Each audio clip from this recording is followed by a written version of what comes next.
여기 그 경주 황룡원 중도타워에 대해서 잠깐 소개를 해드릴게요. 이게 또 공부와 연결이 되는 곳이에요.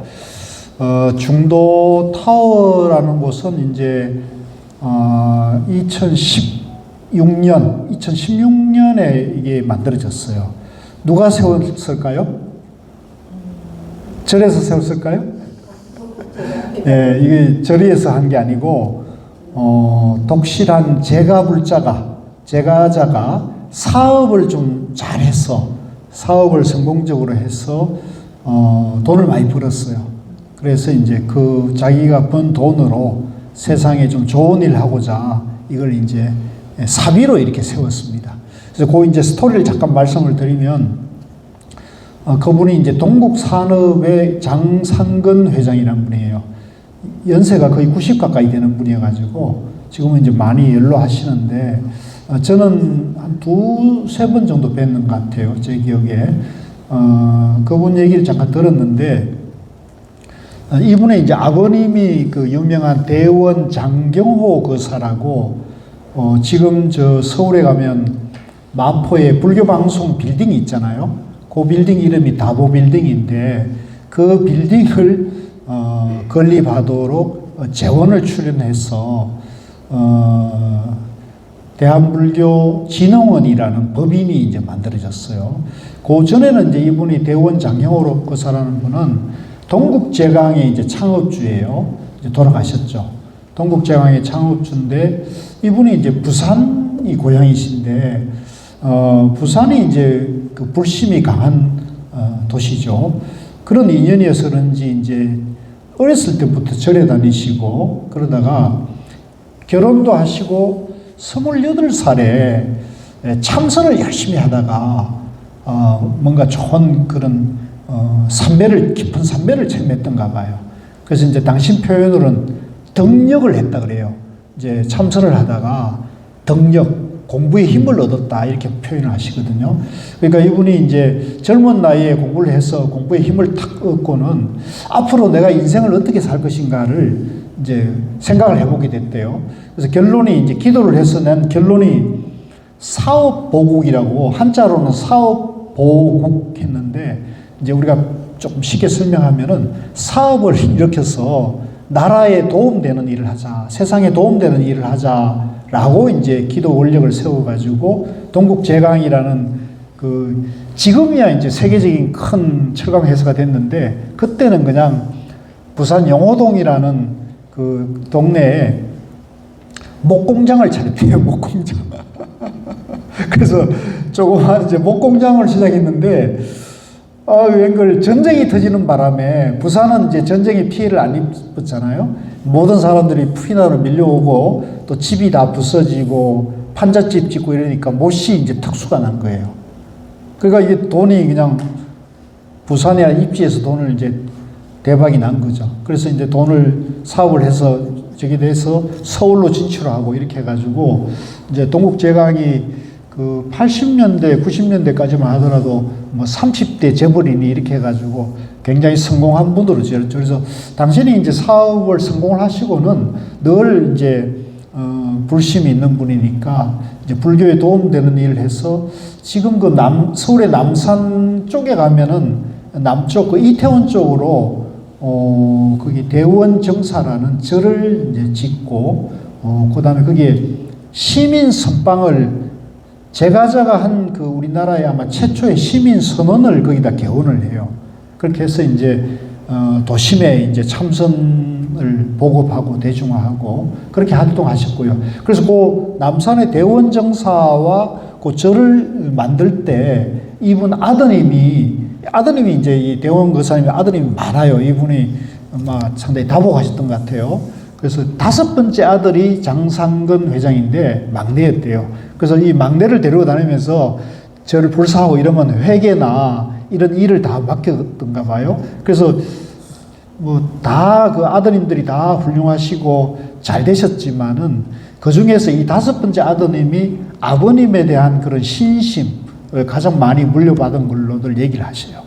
그래서 동국제강이 이제 회사가 잘 되니까 아들이 여럿 있고 그러니까 이제 회사를 이렇게 나누는데 이 막내에게도 이제 동국산업이라는 회사가 이제 유산으로 승계가 돼가지고 이제 동부산업은 여기저기 공장이 있는데 포항에 큰 공장이 있었던가 봐요. 그래서 당신 댁이 부산이고 포항이 이제 공장이 있으니까 부산에서 포항으로 이렇게 출퇴근 이렇게 하면서 그게 이제 주로 7번 국도를 옛날에 이용을 했는데 지금도 그 7번 국도를 지나다 보면 경주 여기에 지나다 보면은 황룡사지를 이렇게 지나가게 돼 있어요.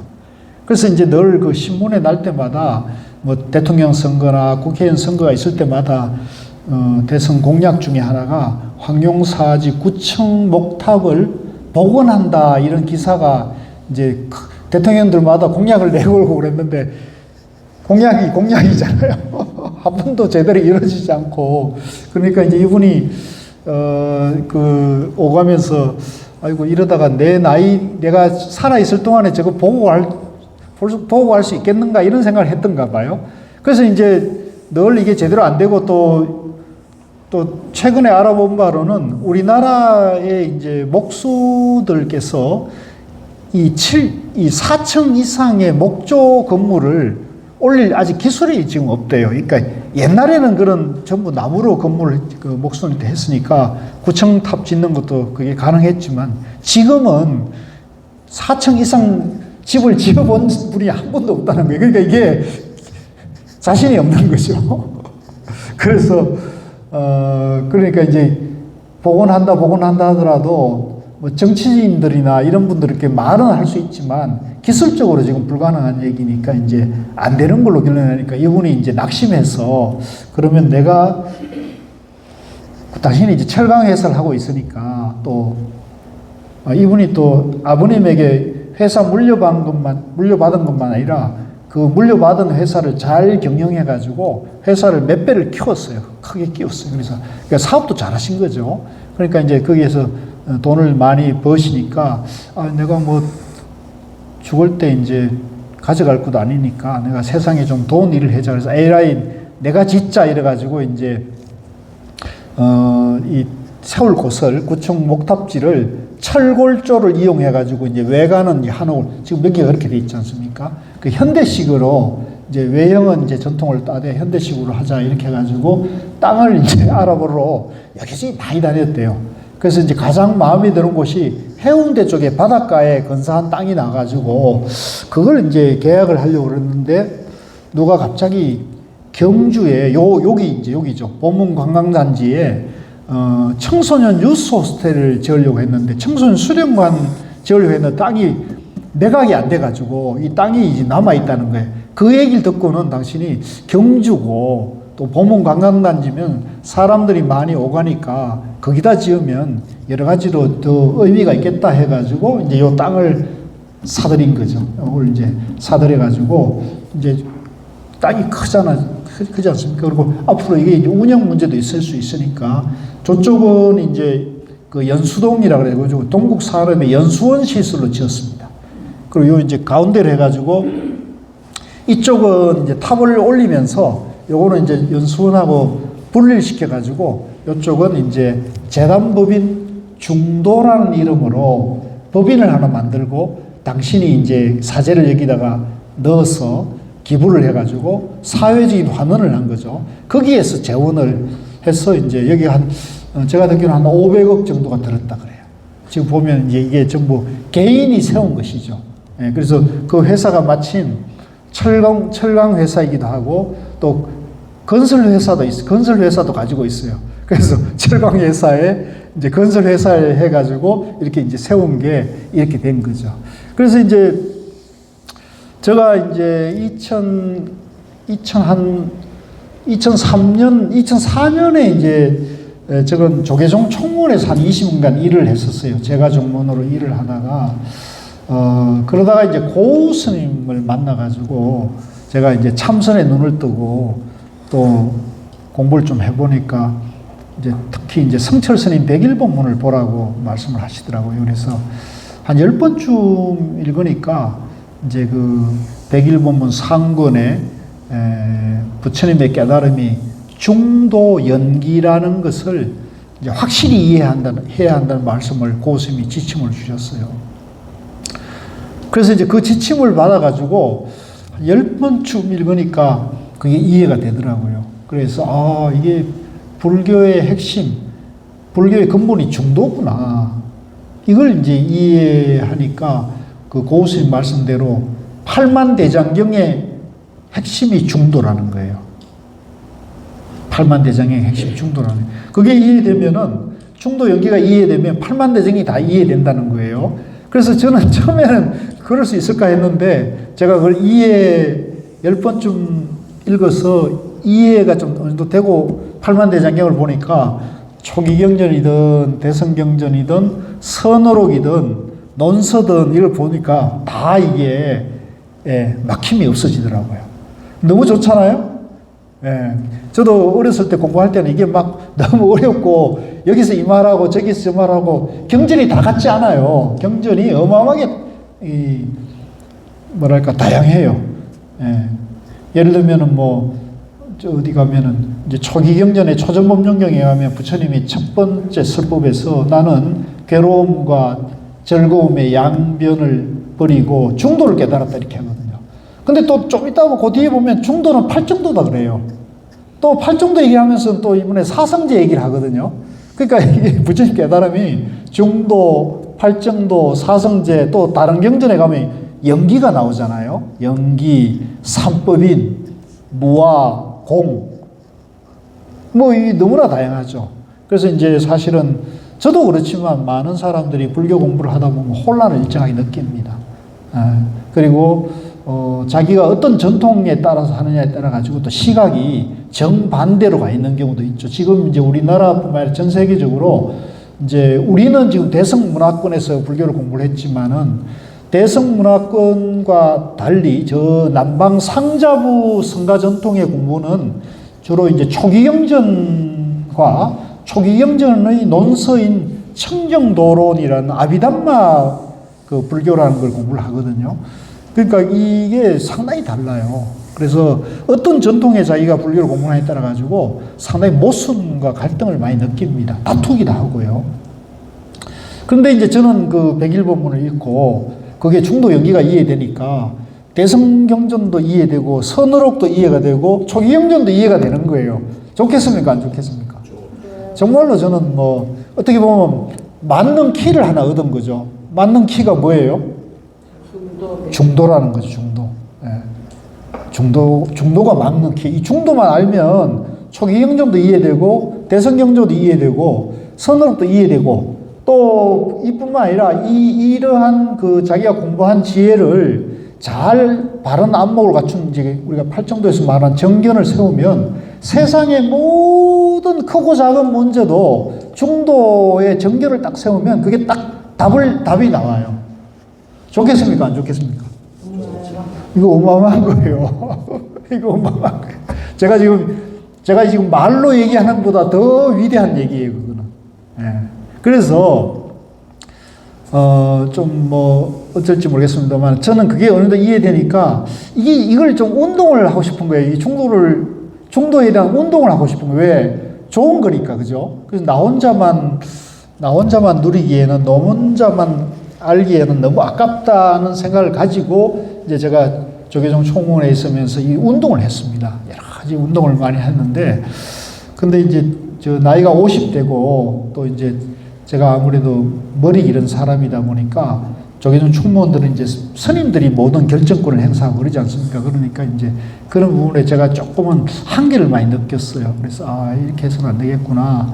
내가 이제 50대였으니까 조금 새로운 길을 좀 개척해보자 해서 이제 총무원에 사표를 쓰고 나와가지고 본격적으로 이 중도와 가나선을 좀 알리는 그런 이제 활동을 하기 위해서 이제 나와서 활동을 이제 하다가 막 제가 사표를 내고 나왔을 때 이제 저를 좀 잘 아는 그 국민대학의 김계천 교수님이라고 디자인 전문가가 있어요. 그분이 이제 선과 건축을 이제 전공을 하신 분이에요.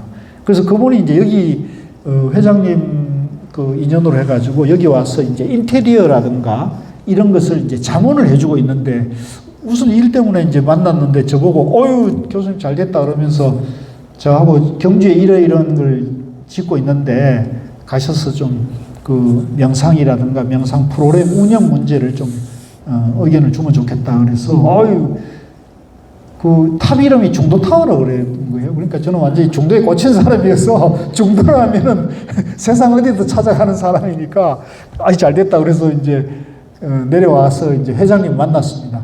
그래서 이제 요 얘기를 한번 잘 들으시기, 이게 중요한 공부예요. 제가 이제 회장님 만나가지고 보니까 회장님이 좀 인자하시면서도 근엄하신 그런 스타일인데 궁금한 게 있었어요. 뭐가 제가 이제 회장님 전혀 모를 때니까. 그래서 이제 회장님인데, 회장님 어떻게 이 탑 이름을 중도라고 지으셨습니까? 이렇게 물었어요. 그거 궁금하잖아요.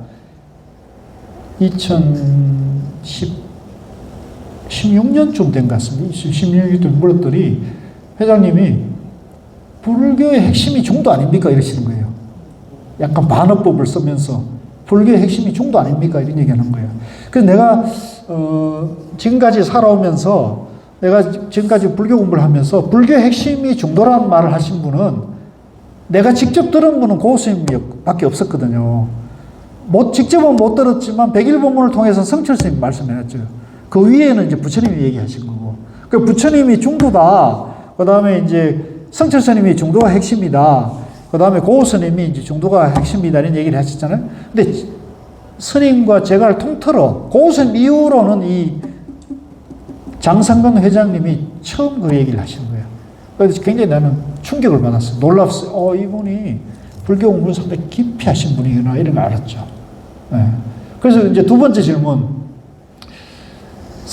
그 세상 사람들은 되게 선대로부터 이렇게 큰 유산을 물려받으면 후대로 갈수록 허지부지 되고 그러는데, 회장님 어떻게 이렇게 재산을 사업을 더 크게 번창시켜가지고 이렇게 돈을 많이 버셨습니까? 내가 이렇게 얘기하니까 웃으시면서,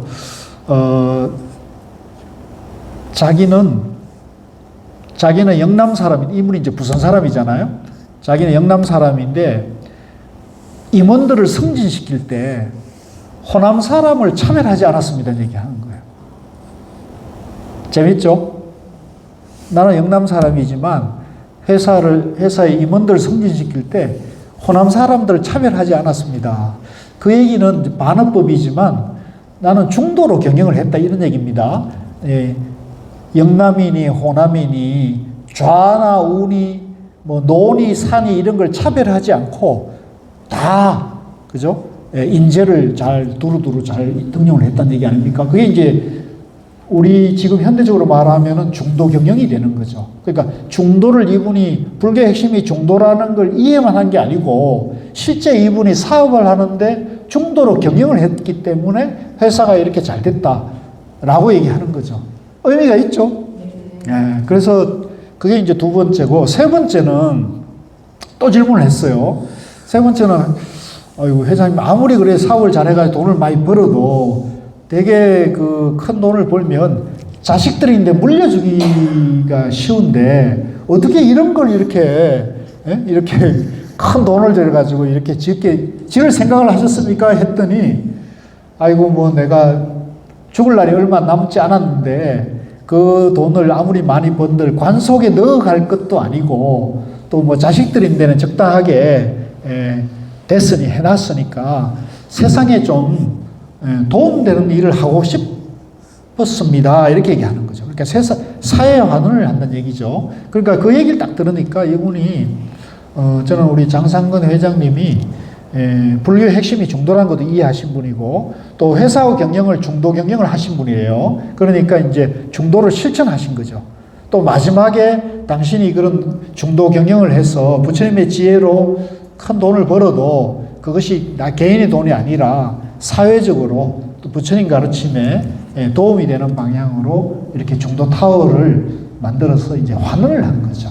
그래서 제가 조금 너무 좀 아부하는 말씀 같기도 합니다만은 우리 장상근 회장님의 그런 정신이 사상이 너무 훌륭하고 저가 꿈꾸는 그런 지혜, 중도의 지혜, 불교의 근본이 중도고 중도의 지혜로 살면은 하시는 사업도 잘 되고, 그죠? 사업도 잘 되고 또 그 공덕을 다 사회적으로 회양하는 그런 삶을 살 수가 있다. 그러니까 장상근 회장이 훌륭합니까? 훌륭하지 않습니까? 훌륭하세요. 굉장히 훌륭하죠. 박수 한번 쳐주셔야 돼요.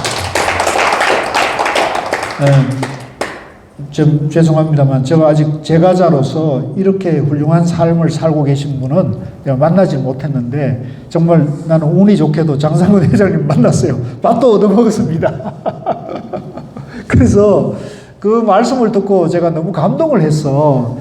이 정도, 그때는 지금은 에이펙 이후에 이게 여기가 만실이 된대요. 그래서 에이펙 이전, 그러니까 그때 막 개원할 때는 이제 회장님은 돈이 있는 분이니까 경영 걱정을 안 하시는데 직원들은 다 태산같이 걱정인 거예요. 이렇게 크게 지어놨는데 이거 유지 운영비를 어떻게 할 거냐. 걱정이 태산인 거예요. 그래서 이제 제가 이제 내가 좀 정착이 될 때까지는 여기서 명상 프로그램도 하고 운영하는데 조금이라도 도움 되겠다는 마음으로 저는 이제 서울 살지만은 좀 KTX가 있으니까 그죠? 왔다 갔다 하면서 이렇게 한 지가 이제 지금 거의 이제 한 10년 가까이 돼 가네요. 그러다 보니까 여기가 이제 저는 여기만 오면 더 마음도 편안하고 또 뭐랄까 자긍심도 나고 좋은 곳인 것 같아서 여기에서 이제 뭐 웬만하면 이 중부 이남권에 행사가 있으면 제가 이쪽으로 다 모아서 하고 이러다 보니까 많이 알려졌고 또 우리 여기 몇 분들이 마치 자주 오게 되고 그러면서 여기가 이제 자리가 잡혀서 이번에 이제 에이펙을 지나면서는 지금은 이제 방이 없대요. 그러니까 서로 잘 된 거죠. 그래서 조금 얘기가 길었습니다만은 여기가 이제 그런 의미 있는 곳이기 때문에 우리 여기 오신 분들은 뭘 공부해야겠어요? 네, 중도 공부를 해야 되는 거죠. 그러니까 아까도 말씀드렸지만 불교의 사상적 갈래나 경전이 어마무시하게 너무 많아요. 헤아릴 수 없이 많아요. 근데 이제 스님들께서나 불교 전문가들이 그걸 자기 전통이나 자기 스승에게 공부한 그것만을 주로 얘기하다 보면 이 거대한 어떤 그런 큰 코끼리가 있으면 그 코끼리가 다리가 4개고 그죠? 앞에 코도 있고 뭐 상아도 있고 꼬리도 있고 이러는데 어느 한 부분만 얘기하면 코끼리 전체를 알 수가 없어진단 말이에요. 근데 중도는 뭐냐면 전체를 꿰고 있는 핵심이를 해당하는 거죠. 그러니까 중도를 공부해서 바로 이렇게 근본을 바로 들어가게 되면 훨씬 더 공부하기 쉽습니다. 그래서 우리가 이제 문을 열 때 큰 대문이 있더라도 항상 문을 열 때 문고리가 있잖아요. 그죠? 그 문을 탁, 고리를 탁 잡으면 쉽게 열리듯이 이 중도는 문고리에 해당하는 거예요. 그러니까 여러분들이 뭐 공부도 많이 하셨고 다양한 인연도 있고 그러시겠지만은 저는 이제 제 경험에 기초해서 성철 스님 101번문이나 중도 공부를 하는 것이 좋다. 그렇게 되면은 불교가 이제 쉽게 이해되고 또 일단 이해가 되면은 가치를 알게 돼요. 모르면은 가치를 몰라요. 비유하자면 우리가 이제 금강산을 가본 사람들은 금강산의 가치를 아름다움과 가치를 알잖아요. 근데 금강산을 가보지 않은 사람들은 남의 말을 듣고 이렇게 알게 되는데 그거는 말이고 이제 생각이다 보니까 실감이 잘 안 나잖아요. 근데 가본 사람은 그걸 알 수가 있죠. 생생하죠. 그죠? 마찬가지로 중도도 여러분들이 중도를 공부해서 반복해가지고 인내심을 가지고 중도를 이해하게 되면 금강산을 이해하게 되는 거죠. 금강산이 이렇게 가치가 있는 거구나. 그러면 금강산이 이 세상에 있는 산 중에서는 최고 아름다운 산이다. 산 중의 산이다. 그러면 이제 금강산을 가보자는 마음이 나듯이 중도를 이해하면은 중도가 이런 것이구나 하는 것이 이해되면은 이 중도를 이해만 아니라 내가 직접 체험해 봐야겠구나 하는 것이 바로 수행이 되는 거죠. 수행. 그래서 그 중도를 이해하고 중도를 내 마음 가운데서 체험하는 것을 수행이라고 합니다. 같이 합니다. 수행. 그러니까 불교는 이해나 어느 문자만으로 되는 게 아니고 마음을 그래서 닦아야 된다는 거예요. 마음 공부를 해야 되는 거예요. 불교는 경을 듣고 법문을 듣고 이렇게만 해서는 절대 안 돼요. 불교는 다른 종교는 그게 가능해요. 다른 종교는 설법, 설교, 뭐 진리에 대한 성경이나 유교 사서상경, 코란을 보고 이해하면 되는데, 그리고 믿음을 가지면 되는데, 불교는 그런 게 아니에요. 불교는 경전은 방편이고 손가락이라 그래요. 경전의 방편으로 손가락으로 뭘 봐야 되냐면 자기 마음이 부처라는 달을 봐야 되는 거예요. 따라해보세요. 자기 마음이 부처다.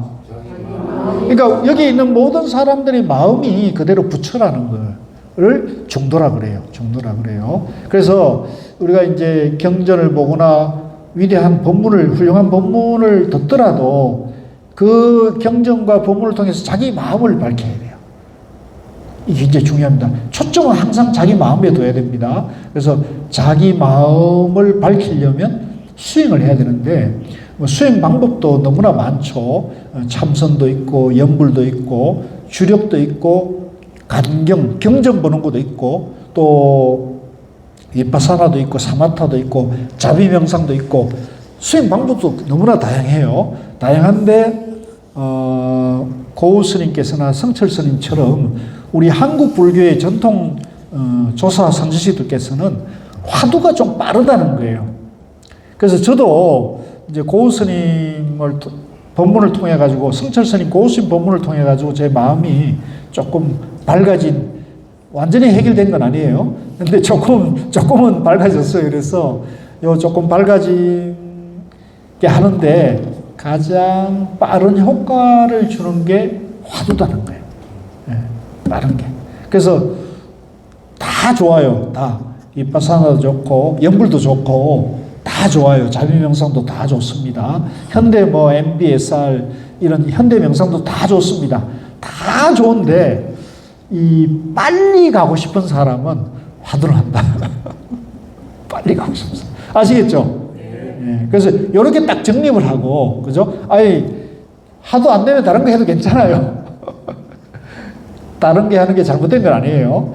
근데 이제 저는 중도를 이해하고 그 중도를 체험하는 게 화두라는 고스님 법문을 듣고, 내가 중도를 이해했으니까 이거 체험하는 것이 화두가 가장 빠르다는 믿음을 딱 가지고 하니까 저는 하루에 5분 했는데 5일 만에 그 화두를 딱 체험을 하게 됐어요. 타파한 건 아닌데 화두 1념이 딱 체험이 되니까 그렇게 마음이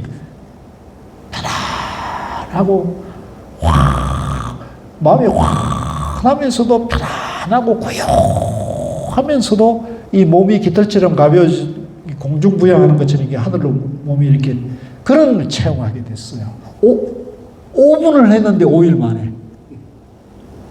이게 굉장히 중요한 메시지예요. 이 화두는 오래 한다고 되는 게 아니라는 거예요. 짧게 단 5분을 하더라도 진심으로, 하고자 하는 마음을 가지고 진심으로 하면은 하루에 5분을 하는데 5일 만에도 그런 삼매를 체험할 수가 있는 공부가 화두예요. 그러니까 짧지만 의지만 있다면 짧은 시간에도 강력하게 바로 들어갈 수가 있는 거거든요. 그죠? 그래서 요 과정, 이 2박 3일 과정에서는 처음에는 이제 이런 식으로 얘기합니다. 중도를 우리가 이해하도록 공부를 하고, 중도를 체험하는 방법으로 두 가지를 여기서 제시할 거예요. 하나는 아주 쉽고 모든 종교, 모든 수행법, 명상법이 보편적인 게 호흡에 집중하는 명상이에요. 누구든지 다 숨을 쉬기 때문에, 숨 쉬고 살기 때문에 숨 쉬고 사는 그 숨에다가 내 의식을, 마음을 이렇게 집중하면은 일념이 되거든요. 그래서 그 호흡 집중 명상을 먼저 안내를 해드릴 거고요. 그 다음에 이제 화두 명상도 좀 안내를 해드릴 거예요. 그래서 그거는 여러분들이 각자의 생각대로 정리하시기 괜찮아요. 강요할 문제는 아니고 각자가 자기가 선택하면 되는 문제이지, 제가 이리 가자 저리 가자 이렇게 할 문제는 아니니까, 이제 호흡 집중 명상과 화두 집중 명상 두 가지를 안내해 드릴 테니까 그걸 여러분들이 한번 해보시고 나는 호흡 집중이 좋겠다 그러면 호흡 집중하셔도 되고 나는 좀 빨리 가겠다 그러면 화도해도 되고 그렇게 하시면 됩니다. 아시겠죠?